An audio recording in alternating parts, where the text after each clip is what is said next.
Gracias por continuar con nosotros. Una serie de robos tienen alerta a la policía y a los residentes de Boulder, por lo que las autoridades piden a la comunidad tomar precauciones debidas. Nuestra compañera Karen Vega nos tiene todos los detalles. Adelante, Karen. Gracias. Las autoridades han reportado al menos 5 incidentes de este tipo. Los primeros 2 ocurrieron a lo largo de Lincoln Place. El segundo ocurrió justo 2 días después en Marine Street, y ayer se reportaron 2 robos a lo largo de Grandview Avenue y también la calle 9. Todos estos muy cerca el uno del otro.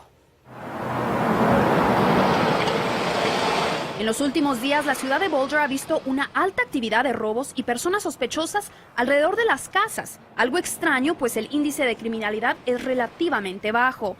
Michael es un estudiante de la Universidad de Boulder y recientemente le han robado su computadora portátil, iPad y cartera de su propia casa, precisamente en la cuadra 1100 de Lincoln Place, donde el 16 de septiembre se registraron 2 reportes de personas sospechosas en el área.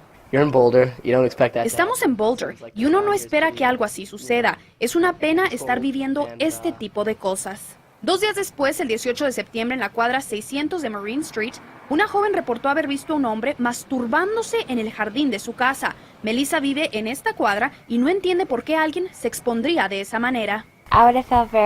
Yo me hubiera sentido muy incómoda al ver eso, pues es algo muy indebido. El 21 de septiembre, 2 mujeres encontraron a un hombre vagando dentro de sus casas, una en la cuadra 1100 de Grandview Avenue y otra a unos cuantos minutos de distancia en la cuadra 1000 de la calle 9. Logan vive en esta calle y también ha sido víctima de los malhechores. Hace como 4 días alguien nos robó nuestra hamaca que teníamos enfrente de la casa. Me siento un poco inseguro. Ahora nos aseguramos de siempre tener todo bien cerrado y meter todo lo de valor adentro para que no nos lo roben.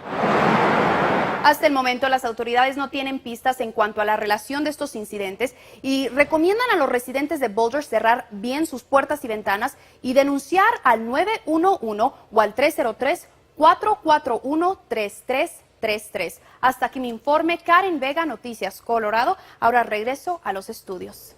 Muchas gracias, Karen, por tu informe y a tomar precauciones.